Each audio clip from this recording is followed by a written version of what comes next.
कारगिल का युद्ध भारतीय सैनिकों की वो वीर गाथा है जिसे आप में से बहुत सारे लोग जानते होंगे और कुछ नहीं। कारगिल के युद्ध के बहुत सारे पहलू ऐसे हैं जिन्हें आम लोग नहीं जानते। हम जानते हैं कि कारगिल में वायुसेना का बड़े स्तर पर इस्तेमाल किया गया, लेकिन आप ये नहीं जानते होंगे कि पाकिस्तान हमारी वायुसेना से इतना डर गया था कि इन्होंने अपने विमान हमारे सामना करने के लिए ही नहीं भेजे। ऐसे ही बहुत सारी अनकही कहानियां हैं जो हुए कारगिल युद्ध के दौरान घटी थी। उनके बारे में जानने के लिए जरूर सुने Kargil war saga audio book on Kuku FM. Kuku FM एक ऑडियो लर्निंग ऐप है जिसमें शानदार कहानियों को और किताबों को ऑडियो बुक्स के माध्यम से अलग अलग रीजनल लैंग्वेजेस में प्रस्तुत किया गया है। कुकू एफएम लेकर आया है कारगिल युद्ध की कुछ अनकही कहानियां जो कि मुझे बेहद पसंद हैं। अगर आप इसे सुनना चाहते हैं तो अभी ऐप को डाउनलोड करें और हमारे कूपन कोड का इस्तेमाल करें तो आपको मिलेगा स्पेशल 50% डिस्काउंट। इस कूपन कोड से जो कुकू एफएम का एनुअल सब्सक्रिप्शन 399 रुपीज़ का मिलता है वो आपको केवल 199 में मिलेगा।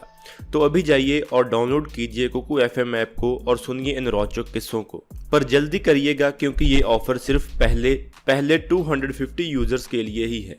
दोस्तों, जब कारगिल का युद्ध चल रहा था तब पाकिस्तान के पास सबसे ज़्यादा एडवांस्ड फाइटर एयरक्राफ्ट उनका F-16 फाइटर एयरक्राफ्ट था और हमारे पास हमारा MiG-29 था। हमारे MiG-21, MiG-27 और मिराज 2000 फाइटर एयरक्राफ्ट पाकिस्तान की मिलिट्री पोजीशंस के ऊपर लगातार हमला कर रहे थे। भारत केवल कुछ ही मिनट दूर था पाकिस्तान के ऊपर बमबारी करने के लिए। जून 13, 1999 को भारत ने 16 जेट फाइटर्स को डिप्लॉय किया था जिसमें ज़्यादा मिग फाइटर एयरक्राफ्ट थे। ये फाइटर एयरक्राफ्ट पाकिस्तान के अंदर घुसकर डीप अटैक करने वाले थे। जो हमारे MiG-29 फाइटर एयरक्राफ्ट हैं वो एयर सुपीरियरिटी फाइटर एयरक्राफ्ट हैं और वहीं जो पाकिस्तान के F-16 फाइटर एयरक्राफ्ट हैं वो इंटरसेप्टर्स हैं। ये दोनों फाइटर एयरक्राफ्ट ही फंडामेंटली डिफरेंट हैं और जो इंटरसेप्टर फाइटर एयरक्राफ्ट होते हैं वो एयर सुपीरियरिटी फाइटर एयरक्राफ्ट के अगेंस्ट बहुत अच्छी तरह मुकाबला नहीं कर पाते हैं। और वहीं उस समय हमारे MiG-29 फाइटर एयरक्राफ्ट ज़्यादा बेहतर इक्विप्ड थे और एयर कन्फ्रंटेशंस के लिए पाकिस्तान की एयरफोर्स के मुकाबले में ज़्यादा तैयार थे। भारतीय एयरफोर्स ने अपनी एयर पावर को पाकिस्तान की आर्मी पोजीशंस के अगेंस्ट 18,000 फीट की ऊंचाई के ऊपर डिप्लॉय किया था। एरियल वॉरफेयर की हिस्ट्री में ऐसा बहुत कम देखा गया था। इस एयर पावर के इस्तेमाल से हमें विक्ट्री ज़्यादा जल्दी मिल गई और इससे पाकिस्तान की मिलिट्री का मोरल इतना कम हो गया कि वो बहुत सालों तक भारत का मुकाबला करने के लिए हिम्मत ही नहीं जुटा पाए। उस वक्त भारत की एयरफोर्स की पाकिस्तान के ऊपर इतनी ज़्यादा सुपीरियरिटी थी कि 2002 के बॉर्डर स्टैंड ऑफ के बाद भी पाकिस्तान की एयरफोर्स की जो मानसिकता थी उसे इतना धक्का लगा था कि वो हमारा मुकाबला करने के लिए तैयार नहीं थे। जो हमारे MiG-29 फाइटर एयरक्राफ्ट थे वो हमारे दूसरे इंडियन फाइटर एयरक्राफ्ट के लिए प्रोटेक्टिव कवर के तौर पर कारगिल युद्ध के दौरान काम कर रहे थे। इसका सिंपल कारण ये था कि जो पाकिस्तान के F-16 फाइटर एयरक्राफ्ट थे वो MiG-29 को एंगेज करने से डरते थे। उसका एक बड़ा कारण था, वो ये था कि हमारे MiG-29 के पास तब Russian beyond visual range air to air missiles थी जिनकी रेंज 80 किलोमीटर की थी, लेकिन वहीं पाकिस्तान के F-16 के पास ऐसी कोई भी बियॉन्ड विजुअल रेंज मिसाइल नहीं थी। हालांकि भारत की एयरफोर्स को स्ट्रिक्ट इंस्ट्रक्शंस थे कि आप LOC को क्रॉस नहीं करेंगे, लेकिन अगर पाकिस्तान के F-16 उनके खुद की टेरिटरी के अंदर से भी हमारे ऊपर हमला करने की कोशिश करते तो तब भी हमारे मिग्स हमारी खुद की टेरिटरी के अंदर रहकर ही उन्हें डिस्ट्रॉय कर सकते थे। इसीलिए पाकिस्तान को डर था कि हमारे MiG-29 पाकिस्तान के F-16 को करीब आने से पहले ही डिस्ट्रॉय कर देंगे और इसीलिए पाकिस्तान अपने F-16 को बैटलफील्ड में लेकर ही नहीं आया और वो अपने एयरक्राफ्ट के साथ केवल अपनी एयर स्पेस को पेट्रोल ही करता रहा, लेकिन उन्होंने LOC को अप्रोच ही नहीं किया।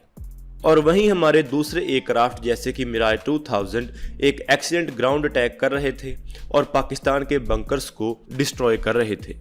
ऐसी कुछ रिपोर्ट्स आई थी जिसमें पाकिस्तानी एक्सपर्ट्स ने एनालाइज किया था कि जब ज़रूरत आई तो पाकिस्तान की एयरफोर्स ने इस कॉन्फ्लिक्ट में पाकिस्तान की आर्मी का साथ देने से बिल्कुल मना कर दिया था।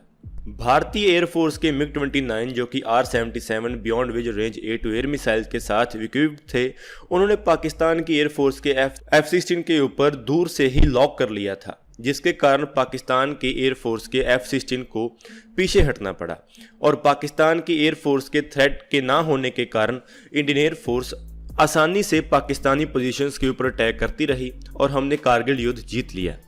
और जब भी कभी ग्राउंड अटैक मिशंस हमारे दूसरे फाइटर एयरक्राफ्ट करते तो तब हमारे MiG-29 हवा में होते थे और पूरी तरह कॉम्बैट पोजीशन में होते थे। ये ऐसा इसलिए किया जाता था कि अगर पाकिस्तान की एयरफोर्स इस कॉन्फ्लिक्ट में एंटर होने की कोशिश करे तो हमारे MiG-29 जल्दी से जल्दी उस थ्रेट को रिस्पॉन्ड कर सकें और हमारे ग्राउंड अटैक मिशंस में कोई भी अड़चन ना आए। 1999 के टाइम पर पाकिस्तान के आर्सनल में केवल F-16 ही फाइटर एयरक्राफ्ट एक केपेबल फाइटर एयरक्राफ्ट था, लेकिन उनके पास बियॉन्ड विजुअल रेंज कैपेबिलिटी ना होने के कारण वो हमारी LOC की पोजीशन से 10 से 20 मील पीछे ही रहते थे। हालांकि कुछ समय पर वो 8 मील तक पास आए थे, लेकिन वो फिर भी इतनी दूरी बनाकर रखते थे कि वो हमारे MiG-29 की रेंज में ना आए। हमारी एयरफोर्स का खौफ इतना था कि पाकिस्तान के फॉरेन मिनिस्टर सरताज अजीज ने भारत को रिक्वेस्ट की थी कि वो अपनी एयर स्ट्राइक्स को रोक दें। तो दोस्तों, इससे हमें पता चलता है कि एक कॉन्फ्लिक्ट में एयर पावर कितना बड़ा रोल प्ले करती है। आज के मॉडर्न कॉन्फ्लिक्ट में और एयर पावर को बनाए रखने में beyond visual range air to air missiles बहुत बड़ा रोल प्ले करती हैं। अभी हमने इतनी ज़्यादा कैपेबिलिटी बिल्ड कर ली है कि अभी पाकिस्तान हमारा beyond visual range air to air missiles के मामले में मुकाबला नहीं कर पाएगा। हमारे जो राफेल फाइटर एयरक्राफ्ट हैं उनके साथ हमें Meteor air to air missile मिली है, जो कि अभी तक की दुनिया की सबसे ज़्यादा advanced beyond visual range air to air missile मानी जाती है। इसके साथ ही हमने अस्त्र मार्क 1 मिसाइल को भी इंडक्ट कर लिया है, जो कि 100 किलोमीटर से ज़्यादा रेंज वाली हमारी एक इंडिजिनस मिसाइल है। इसके साथ ही हम अस्त्र मार्क 2 का परीक्षण इसी महीने करने वाले हैं और इसके साथ ही अस्त्र मार्क 3 जो कि SFDR के नाम से भी जानी जाती है, उसका परीक्षण भी बहुत बार हो चुका है और इस साल के अंत तक उसका परीक्षण भी किया जाएगा। ये सभी मिसाइल्स हमारे फाइटर एयरक्राफ्ट की कैपेबिलिटीज़ को बहुत ज़्यादा बूस्ट करेंगी। राफेल के साथ हमें मीटियोर मिसाइल मिली है और अभी हमारे बाकी फाइटर एयरक्राफ्ट के लिए हमारी इंडिजिनस मिसाइल्स डेवलप की जा रही हैं।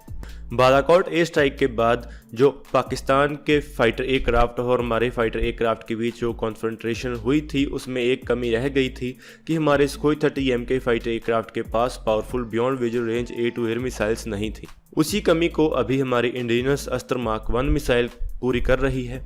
तो अभी हमारी इंडियन एयरफोर्स पाकिस्तान के ऊपर फिर से सुपीरियर हो चुकी है। तो दोस्तों, आज की इस वीडियो में इतना ही। अगर आपको ये वीडियो अच्छी लगे तो आप इसको जरूर लाइक और शेयर करें। Thanks for watching this video. जय हिंद, जय भारत।